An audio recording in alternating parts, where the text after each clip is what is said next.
دا د فرنباغ مربوط د ساختماني مواد استخراج قراردادي شرکت دی. نوموړي شرکت خوست کې د قانون له ریاست څخه د 1 کال لپاره د ساختماني موادو د استخراج قرارداد کړی. دوی به د 1 کال په موده کې د قرارداد د تعهد مطابق عامه خدمات ترسره کړي. د ذکر شوي شرکت مسؤلین وایي په خپله سیمه کې زرګونه متره کلیوالي لار چې د ورځې پرې سلګونه موټر او عام خلک تګ راتګ کوي رغولې ده. دا موږ چې کوم قرارداد اخیستی دی تقریبا کال یې پوره کېږي او په دې کې چې موږ په پروپوزل کې تقریبا 2 لک روپۍ اجتماعي خدمات ته منلې وې. عوامو ټول یې ترسره کړي دي، خلکو ته هم سړکونه پرې جوړ کړي دي، اجتماعي خدمات هم ډېر ترسره کړي دي. 2 لکونه به انشاءالله اضافه وي، کمې به نه وي چې کوم موږ منلې دي. سیمهواله هم د قانون ریاست رضایت ښیي او زیاتوي د دوی په سیمه کې فرعي سړک چې پخوا ډېر خراب و او د بارانونو پر مهال به په دغه لار تلونکي کسان له یو عالم ستونزو سره مخ وو، خو اوس یې خراب شوي ځایونه جوړ او ستونزې تر یوه بریده راکمې شوي دي.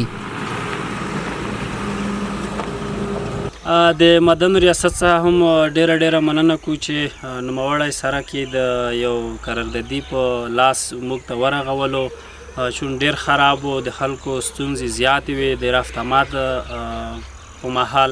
نو دوی څخه ډیره مننه کوو چې دغه سړک یې موږ ته اساسي جوړ کړ. والله کور خو که وښایو موږ دا کوم ساحه کې چې موږ ته څه ولاړو دا یوه سړک نه تر بله سړکه پورې وتلی چې هغه د لټکو سړک په نوم یادېږي چې پر همدغه ته پورې شوی دی. په دا ساحه کې لکانو سړک ته وتلی دی، یعنې دایمي حدود کوم چې دی دغه کې شګه چولي دو عطا محمد نور وړه دا یو مقصد ولس یې پوره یوه خال اوس سره وړه نو ځکه چې دغه ډېر جمپونه لرل هغه به تکلیف و مریضانو په خاطر نور موټرو تکلیفات و، مګر سړکونه په هغه مخ ته چې کوم جوړ شوي وه په هغه لاندې بیا مؤسساتو غوښت چې د سړک پوخ شي نه پوهېږم چې هغه مؤسسات په کوم وخت ولاړ.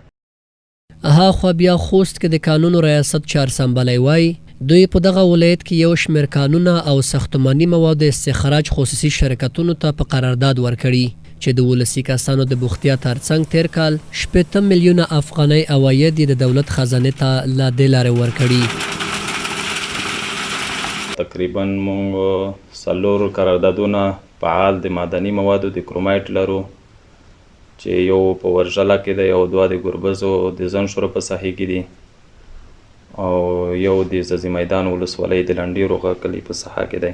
دا قسم مسواد معدني موادونه ساختماني مواد موږ په قرارداد ورکړي دي. تقریبا 8 بلکونه مو په قرارداد ورکړي دي چې 6 د شمال په مسیر کې دي او 2 بلکونه د مامرې د خانې خوړ په ساحه کې دي. نو دا قراردادونه چې کوم دي هغه استخراج بالکل په قانوني ډول روان دی او د دې سره او خلکو ته اجتماعي خدمات هم ترسره شوي دي او په سلګونو خلکو ته د کار زمینه هم مساعده شوې ده د دې په قراردادونو سره. د قانون ریاست مسؤلین وایي د مرکزي ادارې سره په همغږۍ هڅه کوي خوست کې خصوصي شرکتونو ته معدنونه په قرارداد ورکړي څو په منظمه توګه د قانون استخراج شوی وي او بیکاره کسانو ته پکې د کار زمینه هم برابره شوې وي.